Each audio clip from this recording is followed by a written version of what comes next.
Jadi gini, hari ini ya ini adalah Pak Kasana. Ya, kami adalah tim kuasa dari 6 terpidana. Ya, selain Sudirman, ya 6 terpidana. 6 terpidana ini kita sudah tahu jalan ceritanya kenapa kita hari ini mewakili Hadi, ya kan, untuk melaporkan Aibtu Rudiana yang sekarang Ibtu Rudiana. Kenapa kita laporkan mewakili Hadi? Setelah tim, ya, kami ini 126 orang tim, kan gitu kan? Kami rapat, gitu kan? Kami melihat untuk menegakkan tentang peristiwa sesungguhnya apa yang terjadi. Ya, menurut kami inilah satu-satunya jalan bahwa kami harus melaporkan supaya diperiksa, supaya peristiwa itu menjadi terang benderang, kita adu bukti dan juga kesaksian dan juga apa yang kami sampaikan, ya kan? Ya, kita lihat saja nanti bahwa kami kan hanya ingin menegakkan keadilan, ya. Bahwa di dalam peristiwa yang sesungguhnya terjadi, kenapa kita laporkan Rudiana? Ini kan peristiwanya terjadi sekali lagi supaya paham, ya. Bahwa itu adalah sesudah dinyatakan bahwa itu adalah kecelakaan oleh Polres Cirebon, bukan kota, ya. Oleh Polres Cirebon, karena peristiwanya terjadi di Kabupaten Cirebon, bukan di kota. Aibtu Rudiana sendiri adalah unit narkoba dari Polresta Cirebon.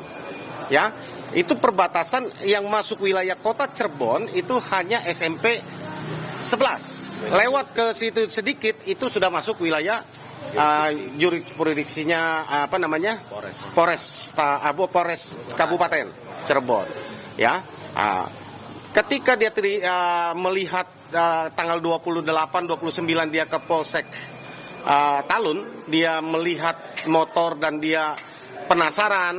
Aibtu Rudiana ini melakukan penyelidikan sendiri karena dia seorang anggota polisi, tapi bukan punya kewenangan untuk ke situ, kan gitu kan, menyidik. Lakukan sendiri, bahkan dalam kesaksian anggota penyidikan. Nanti kita uji aja lidik sendiri. Ya, itu ada kesaksian di bawah sumpah yang mengatakan begitu anggotanya. Kan gitu kan.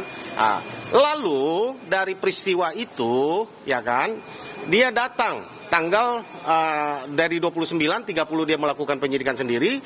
Tanggal 31 ya. 31 Agustus dia pukul 10 melakukan penyidikan dan pukul 14 dia bertemulah dengan saudara Aib dan Dede. Berdasarkan pengakuan dari Aib dan Dede inilah, ya kan, lalu sesudah mendapat informasi terjadi ada kejar-kejaran geng motor apa segala macam semua, dia tinggalkan nomor telepon kepada Aib dan Dede. Pukul 14, pukul 16 Aib menelpon Rudiana. Aibtu Rudiana bersama dengan teman-temannya kembali ke SMP 11 karena Aib menginformasikan bahwa yang orang-orang itu sedang berkumpul di depan SMP 11, kan gitu. Ditangkaplah, ada 8 orang yang ditangkap, diamankan atas keterangan dari informasi dari Aib. Dari 8 yang ditangkap itu, 1 akhirnya dilepaskan yang bernama Rinaldi, kan gitu. Ya, 1 lepas.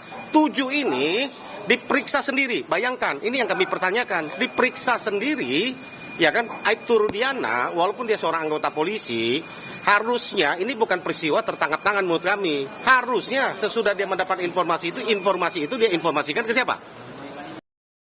Reskrim lah yang akan menyelidiki, kan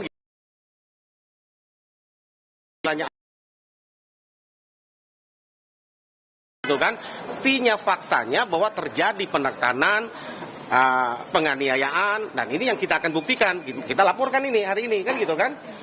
Terjadi penganiayaan, bahkan ini terjadi kepala itu dipukul sampai nempel di benda, bahkan ditusuk dari belakang, kan gitu kan. Ini kita buktikan apakah betul apa enggak, kan gitu, ya kan. Kalau terjadi demikian, akhirnya terjadilah pengakuan yang atas yang mereka mereka tidak pernah lakukan, tapi karena mengaku, kan gitu kan. Kenapa kami laporkan? Karena kami yakini para klien kami kan tidak bersalah. Ini supaya menjadi novum. Kira-kira jalan ceritanya begitu. Mungkin mau ditambahkan Pak Asido, silakan. Ya, ini Ketua PBH Pusat. Saya tambahkan ya. Jadi memang kenapa kemudian Nah ini ya mereka sekarang menjadi aktif ya untuk menemukan keadilan itu karena mereka datang ke Peradi, ke tim Peradi yang di dalamnya ada juga Pusat Bantuan Hukum Peradi. Jadi kita memang juga memberikan bantuan hukum pro bono. Jadi advokat Peradi itu wajib memberikan bantuan hukum cuma-cuma pro bono, access to justice bagi seluruh masyarakat yang memerlukan. Kalau dalam perkara ini sebenarnya teman-teman juga mungkin sudah tahu dan paham lah ya kejanggalan yang menyebabkan banyak kegaduhan jadinya di negara kita ini. Sebenarnya bahkan belakangan kita ketahui Pak Rudiana pun katanya sudah tidak terlihat gitu ya, susah ditemuin. Ini kita butuhkan sebenarnya ya bagaimana supaya jelas perkara ini. Makanya dengan ada laporan ini kita harapkan juga Pak Rudiana muncul lah gitu ya. Coba kita menggugah hatinya untuk begini, kita empati atas kehilangan anaknya. Tetapi juga jangan orang yang tidak bersalah kemudian berada di dalam penjara. Kemerdekaan mereka itu direbut gitu. Nah ini kita harapkan. Kita lihat ya melalui video yang dia tampil, hanya sekali itu yang kita ketahui. Sebenarnya di situ juga dia sudah mengalami kegundahan di situ ya. Ungkapkan, padahal sudah ada ya menjadi korban, menjadi terpidana di penjara seumur hidup. Nah inilah harapannya dengan adanya laporan polisi ini kita mengharapkan, ayo Pak itu ya kalau semua sudah kita tahu lah ya banyak sekali yang tidak sesuai, tidak benar, banyak sekali sudah ya bagaimana tadi disampaikan oleh Pak Jutek, bagaimana juga yang 2 saksi fiktif, Liga Akbar juga dan seterusnya ya pra-peradilan Peggy. Jadi apalagi yang kita tunggu ini sekarang ini kan gitu. Ayo muncullah Pak Rudiana, sampaikan kebenaran itu biar juga tenang nanti ya almarhum di surga gitu ya. Biar bisa tahu jangan gara-gara ya seperti itu jadi overaktif nih sebenarnya kan. Ya wajar mungkin karena ketika anaknya mengalami kejadian seperti itu. Tapi kalau sudah mengetahui ini tidak benar, kita mengharapkan sampaikan kejujuran itu. Kasihan ini para keluarga terpidana, para terpidana mereka ini ingin kembali ya merdeka. Ya tidak di dalam penjara. Jadi itu yang kami harapkan. Ya kalau tidak ini laporan akan jalan terus dan Pak Rudiana harus mempertanggungjawabkan itu. Gini, kami hanya mau menyampaikan gini sedikit ya sebelum ada pertanyaan. Kami hanya menyampaikan gini. Lebih objektif, maka kami membuka pintu lewat laporan-laporan yang kami sampaikan.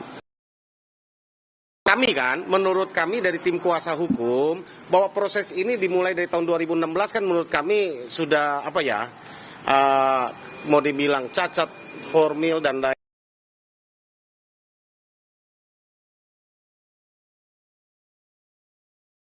Secara faktanya inkrah, tapi kami membuka pintu dengan kami laporkan Pasren, Kavi, Dede, Aep, dan juga hari ini Rudiana, pintu masuk untuk penyidik untuk memulai satu proses yang baru.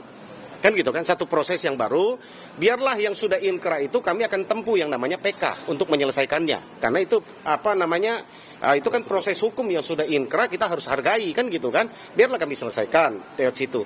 Sekali lagi kami tidak menyasar kepada institusi manapun, kita ingin mengoreksi. Kalau bila mana ada kekeliruan pada masa lalu hukum, ya mari kita koreksi sama-sama. Tidak kesalahan institusi secara polisi. Kepolisian tidak salah secara institusi. Ya kan, ini oknum, kan gitu kan, oknum yang mungkin salah prosedur, ya kan, ini tentu kita harus koreksi. Tapi hasil pekerjaan dari kepolisian penyidik saat itu sudah diterima P21.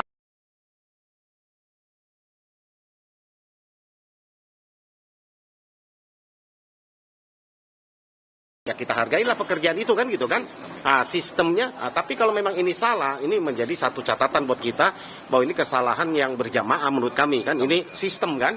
Nah ini tentu prihatin kami. Orang yang tidak bersalah, seumur hidup masalahnya. Ini 340, ada junto 55 penyertaan, pembunuhan berencana dengan apa? Ada yang turut serta. Persoalannya dari 8 orang, 1 dihukum 8 tahun. 8 tahun pun karena di bawah umur. 7 terpidana lain semuanya rata seumur hidup. Lah, buat kami penegak hukum dan praktisi hukum bingung gitu loh.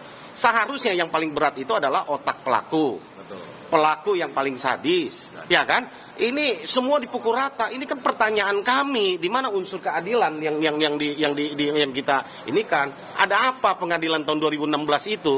Kan gitu kan, ini pertanyaan-pertanyaan ini loh, kalaupun iya terjadi peristiwa itu ya, kan gitu kan, ini kan sungguh apa ya, miris buat kami. Mereka kalau tidak kita tolong, mereka akan sampai mati ada di mana?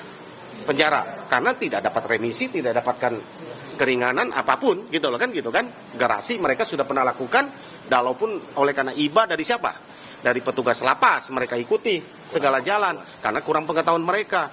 Itu pun mereka turuti kan gitu kan. Tapi ya itulah kemanusiaan, dan dalam penegakan hukum maka kami Pradi, ya tadi disampaikan Ketua PBH Pak Dr. Asido Huta Barat, ya kan, bahwa Pradi lewat PBH, kebetulan kami kejadiannya ada di Bandung, maka kami kebetulan bersama-sama dengan PBH, tim kuasa DPN, kita sama-sama kita menangani kasus ini, membantu para keluarga terpidana dan juga para terpidana. Itu rekan-rekan sekalian. Pak, kalau dari sepengetahuan tim kuasa hukum sendiri, apa sebenarnya motif dari si Pak Ibtu Rudiana ini akhirnya juga menyasar dari keluarga terpidana?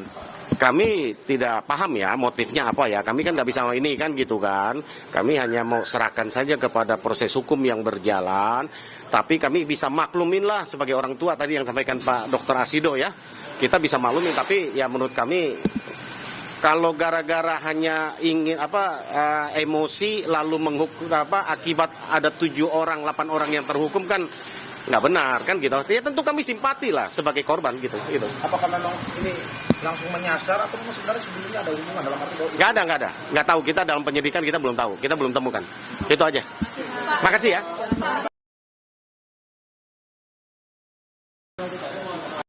Kami segera menyusun PK, sedang berjalan ini. Kami tidak terburu-buru, ya kami mau sampai gini. Kami hanya kuasa hukum dari 6 terpidana. Ya, mengenai ada salah satu yang sudah mengajukan PK yang akan sidang tanggal 24 Juni.